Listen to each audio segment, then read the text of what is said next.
Hi, it's Professor Matthews. I'm live. Sound should be working. I'm going to rank the Coen brothers movies. Actually, just yesterday I watched the last one. I saved it. I've been saving it for a long time. I watched Intolerable Cruelty, so now I'm ready to put this together.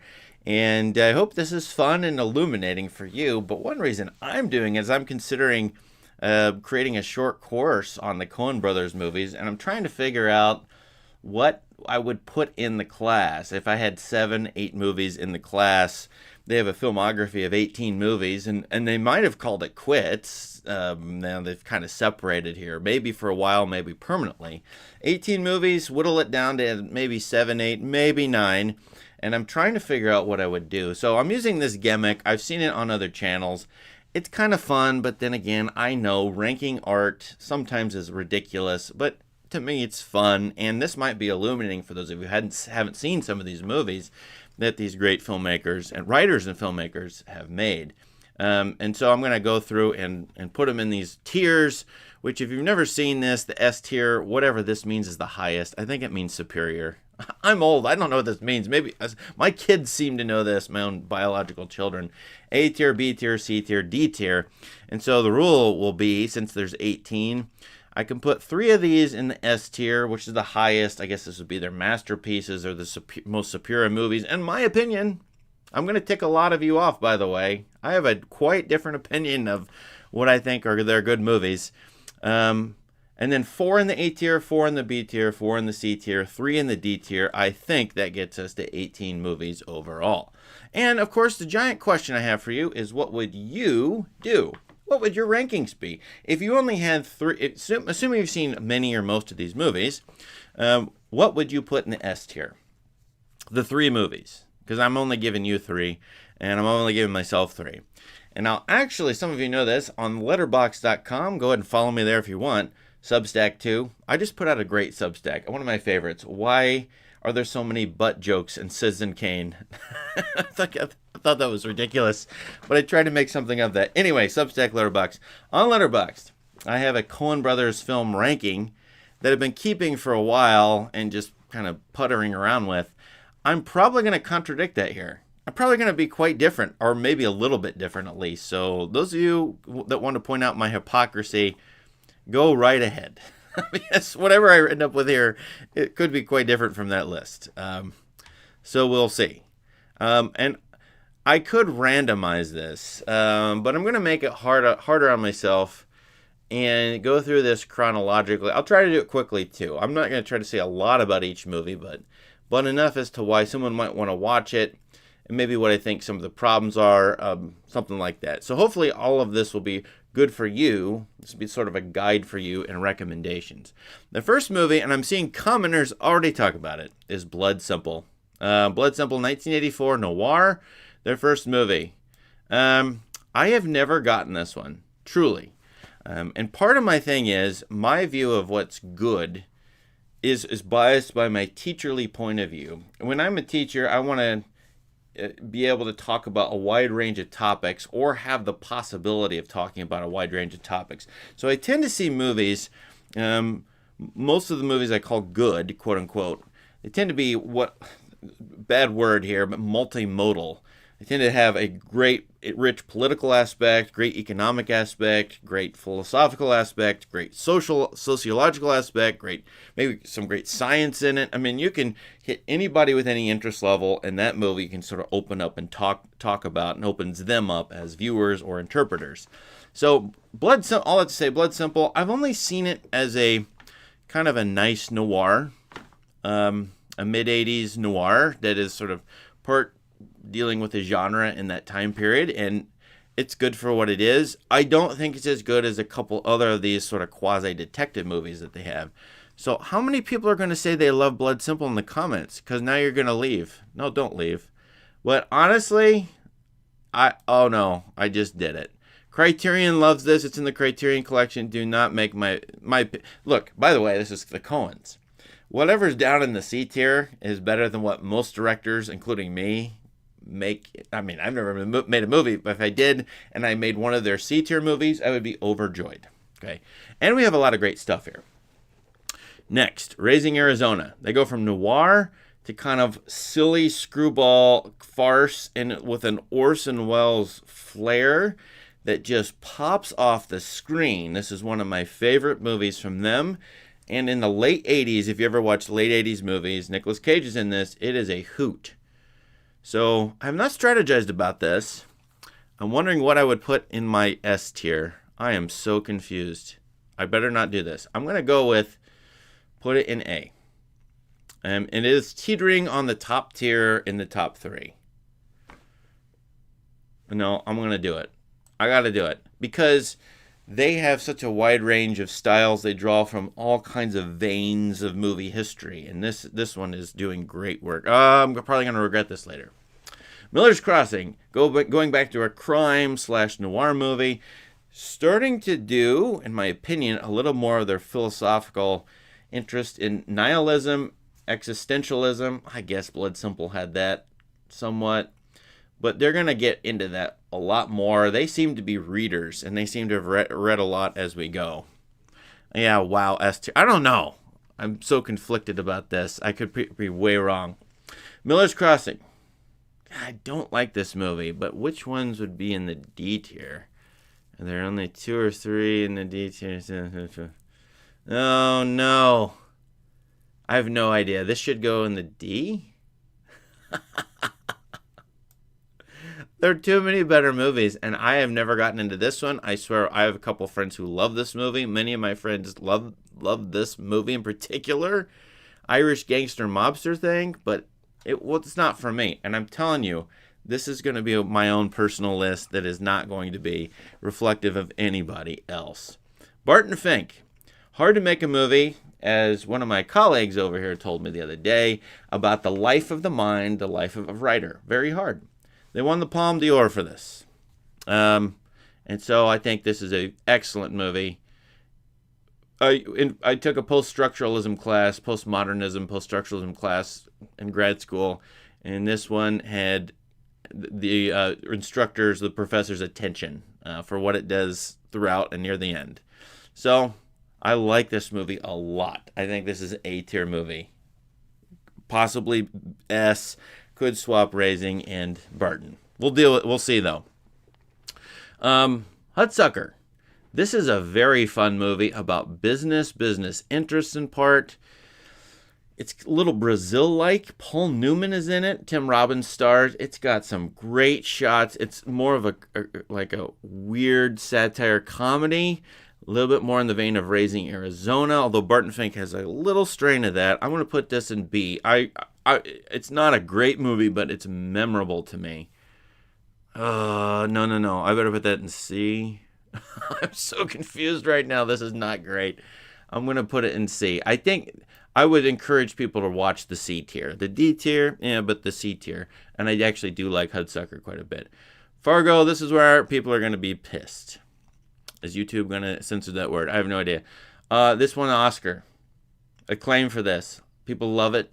It's about a place pretty near me, and I'm a lifelong Midwesterner. Although Minnesota is a little bit different from places I've lived, I am very familiar with what they're doing here. They, of course, are from Minnesota themselves, and so Minnesota shows up 2-3 times in their filmography prominently. Crime movie, and I think they really... Miller's Crossing, Blood Simple, whatever, this is getting it and doing very well. Existential, nihilistic stuff in here. I am not a giant fan of this movie. I would put this in B, and I'm even a little wary of that. I like it to some extent, but I'm not like gung-ho for it. And at the time, the critics loved it. I just never saw, again, the sort of overwhelming complexity of it, so it never has grasped me. So where you're seeing the S and A tier, I myself, as a critic, as a sort of teacher, professor, can grasp all the variety of aspects of life coming together in these S and A tier movies and sort of talking about them in like 10 different ways with a variety of groups of people. Filmmaking-wise, Fargo may be in the S tier. So if you want to rank things in terms of beauty or technical excellence or, the weird combo of styles, go ahead and put it in S. I think that's fine. Lebowski. A movie that did not do supremely well when it was released, maybe because of the contrast principle. contrasted with the previous movie, Fargo. Weird movie. I didn't get it for a long time. And then people quoting it and loving it, I just didn't get it. When I got it was when I read a bunch of like 40s, 50s, 60s noir detective novels. In particular, the work of Ross MacDonald, who the Coens I know love. And they almost made turned a Ross MacDonald novel into a book. He's a Southern California detective writer, 50s and 60s. Fantastic. When I read that, thought about what they're doing in here, I think this is a fantastic movie overall. And it's extremely memorable and extremely well done and extremely weird and a giant riff on the detective genre, the down and out California genre. I mean, there's all kinds of crazy things going on in the movie, obviously filmmaking wise, but it is really rich and interesting to me. So I'm putting it up there. There you go. That's a problem because I only have room for one more S tier. Maybe I'm regretting Arizona. Putting up the A tier. I love that. I'm telling you, this is like one of the few Coen Brothers movies my wife can stand is like Raising Arizona, and I watched it recently. It just pops off the screen. It's like an amazing viewing experience, and the first 6 minutes is amazing in Raising Arizona. Fantastic voiceover narrator in it. So I'm trying to rationalize this pick up here. Oh, brother. One of the first movies of theirs I saw, I think. I feel like, I don't know why. Probably the third or fourth movie I saw theirs. It's fun. It's an Odyssey riff, but then it's in the South. So they have a couple Southern movies. By the way, Coen Brothers, they're Americana lovers, it seems like. Old Hollywood, old regional places. Obviously Minnesota, here, the remote South, Southern California weirdness. They are conservative liberals, conservatives. I feel like they're for everybody. They make their conservative movies, in my opinion, small c conservative. So not Republican, but small c. So anyway, this one, I better not look ahead. The thing about me, I know, is that the last 5 or 6 Coen Brothers movies are among my favorite of theirs. So I'm going to put this here in C tier. And I love the Odyssey. I've read it a million times. I know what they're doing with this. It's just not totally for me. But it becomes one of their... Have they done this before? They make weird musicals. If you didn't think about them, they also make not only Americana, small c conservative type movies occasionally. They make musicals, but they're not your standard musicals. And I'm looking ahead, there's like 4 or 5 of them on here that are definitely like, here's a song, we're pausing for a song, here we're pausing for a song. Several of those moments here. All right, The Man Who Wasn't There, very underrated. I did a video on it recently. Black and white. Is it their only black and white movie? I think so. Inside Llewyn Davis is a little bit black and whitish, but anyway, noir, Southern California, crime, existential, weird, great performances. I've studied this. I use it in my class. I think it's fantastic. I'm going to put it there. A tier. Be bold or go home. Okay, now I'm going to go. These next 2 movies, they did so well with A Man Who Wasn't There. Tony Shalhoub had a lawyer performance in this. It's fantastic. And I feel like they had a problem with lawyers, maybe prenups, marriage problems. I have no idea. I haven't studied that, so I'm just supposing. Intolerable Cruelty is a lawyer prenup movie that is absolutely goofy in so many ways. I did not like it very much. I thought it was okay. Roger Deakins did cinematography. Catherine Zeta-Jones is good in this, but Clooney is just weird. I do not like his performance in it, so it's down here. And then Lady Killers, that's the worst movie they made, in my opinion. And really why I'm saying this is that the original Ealing comedy from Great Britain with Alec Guinness in it is one of my favorite movies ever. They remake that here in a weird way.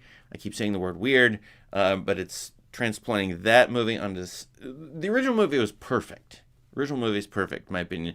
No need to remake this, and you're only going to make it worse. So I get why they try to do this, and they love, obviously, old film, but it's just, and I don't like it at all.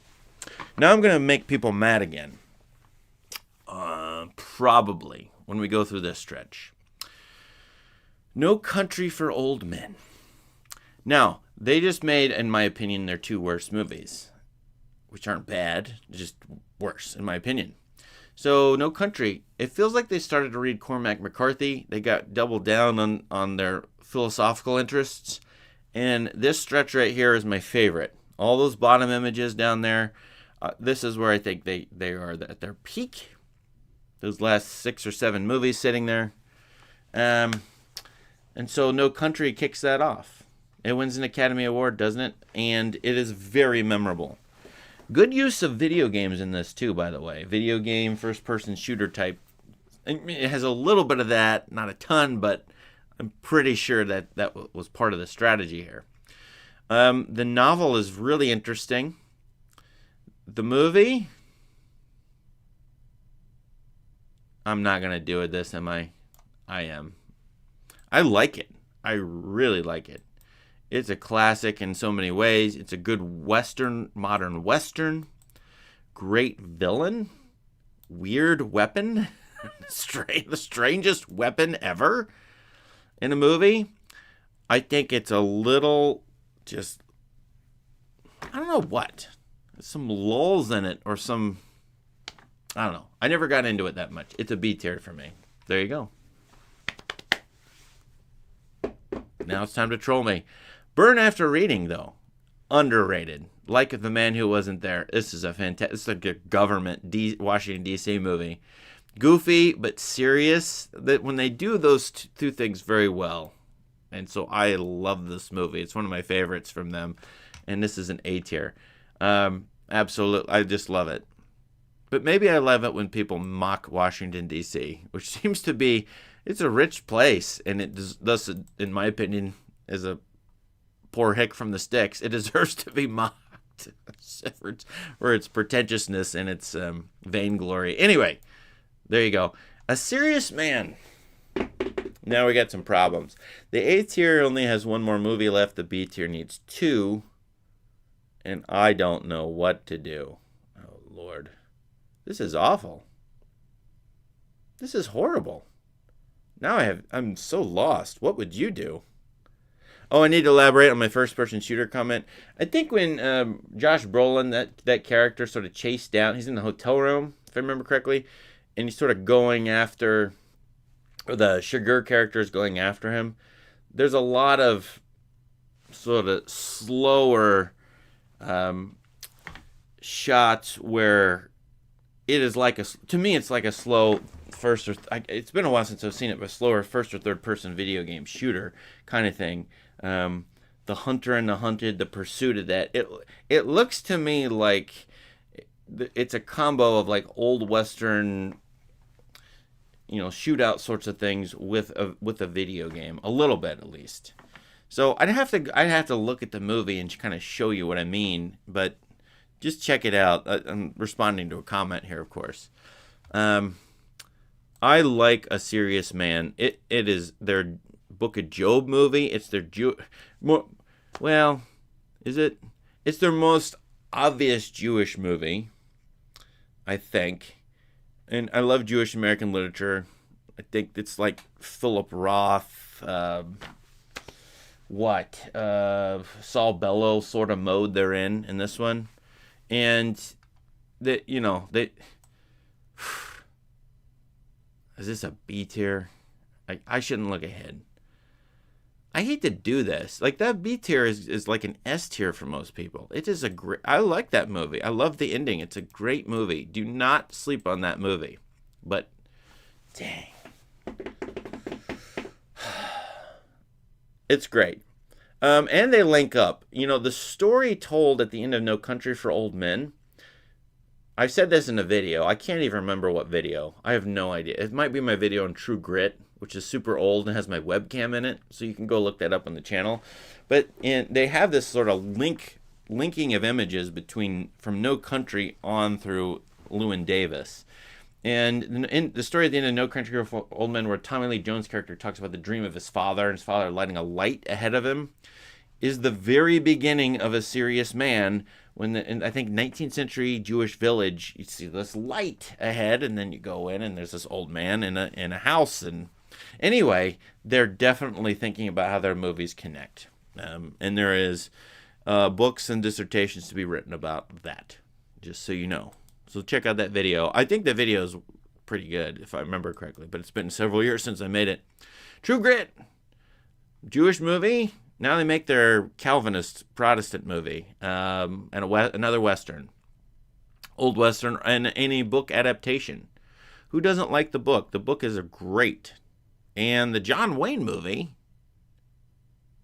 I don't know what you think about that. I like this movie a lot. My bias. I love the book, and they did the book well. The only thing weird is the end. Probably too faithful to the book, but I think this movie is exceptionally well done. So there you go. And now we get into the last three. Oh, no. Okay. Inside Llewyn Davis's S Tier. This is an amazing movie. It's a musical, but it's that dark existential stuff. It's one of the darkest movies about artists in an industry. Here it's the music industry. But no doubt, even though they're rich and famous at this point, they're feeling, I think, what Llewyn Davis feels in the movie. They're homage to artists who are trying to make it but don't, and they don't make it the right time. Great singing here. Oscar Isaac, great performance. The end of the movie has an homage to True Grit, which is weird. So it's fantastic. I love this movie. It's in the Criterion Collection. Hail Caesar, Hail Caesar, I like a lot. So I had a lot of fun with it. But because of where I'm at, it's going in the C tier. Do not sleep on that. It's their homage to Old Hollywood, another goofy sort of movie. And Buster Scruggs. Okay, I love Buster Scruggs. In fact, I think on Letterboxd, it's way up there. It might even be second or third or fourth on Letterboxd. And I think it's as an anthology film. It's sort of like I don't know if they knew they were coming to a conclusion, but it feels like it's like compiling most or all of their movies and their ideas and their images and packing them into this. An anthology movie is tricky to make. I thought they did real well, especially in the last couple stories. Actually, this one has the worst artist in an industry segment I've ever seen. If you know what I mean, if you've seen the movie. I have to put it right there, though, probably because of what I did with Raising Arizona. And so if I had to do anything different, I probably wouldn't do too much. The problem is that S, A, and B tier they're all of a piece. I don't really see a masterpiece for them, unless you want to say Lebowski or Llewyn Davis. When I say masterpiece, the old definition is the singular, exemplar, greatest magnum opus of the creator or creators who've made a bunch of artworks. And so the one movie or the one masterpiece of theirs is like, I don't know. Davis, Lebowski. Davis doesn't quite get the goofy, farcical, screwball side of them. And I'm not sure Lebowski gets everything, but maybe it does. So that could be the masterpiece. But anyway, S, A, and B tiers are fantastic. Or very good, at least. And if I were you, I would watch all of those. And if I swapped the B tier for the S tier, I'd be fine. And most of you would be. So anyway, I should check out the comments. I've interacted with them a little. And I just got on here, and there's a ton of people on here for me not even scheduling this. So this is my final list. I think it's decent. It's not bad. It's acceptable to me. But let's scrunch this up. And I'll put myself up there. Which of their movies do you like best? Which do you prefer? Let's check this out. Just real brief. I've got about 5 minutes here. Hello from Norway. Blood Simple is one of my favorites. That's said a lot. S tier. Fargo, Country, and Barton. Yep. I'm not mad at seeing a C tier Coen film. Yeah, I mean, I don't know. I probably wouldn't rewatch a couple of those. I'm not really... Probably about 4 or 5 of their movies I wouldn't rewatch, but most of them I would. I agree with Miller's. Okay. Yeah. Well, Fargo is overrated. Okay, I'm seeing some people getting it. A couple of people upset at Fargo. Not upset. 3 people, 4 people say be it's fair. Yeah, that's an interesting one because they were so praised for it. It's their 6th movie. I thought, in a way, Barton Fink is really interesting, and Fargo is less so to me. But Fargo is influential, no doubt, and just because maybe just because of the TV shows. So anyway, that's my rankings. When I look at this, what would I teach? Would I teach the top 7? I couldn't. I couldn't leave out Fargo, No Country, and maybe A Serious Man, and Ballad of Buster Scruggs if it sums things up. So this didn't clarify one thing for me. Actually, what it clarified is if I'm going to teach a class, it needs to be 10 movies. And if I get rid of one, I'd probably get rid of Burn After Reading. Cut it down to 9. And if I cut it to 8, what would I cut? That's the hard problem. So this helps a little bit with me, but I'm not totally sure. If I get it to 8 movies in a class, which 2 of those top 10 am I going to eliminate? Okay, this is somewhat helpful to me, but hopefully it's helpful to you.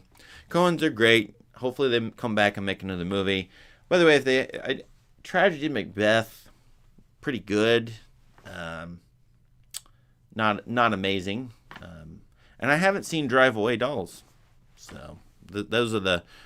was that Joel or Ethan? I can't remember which one made. I'm sorry to mix them up. I shouldn't do that. But which one made? I don't remember. All right. Thanks a lot for having fun with me. I'll see you later next time.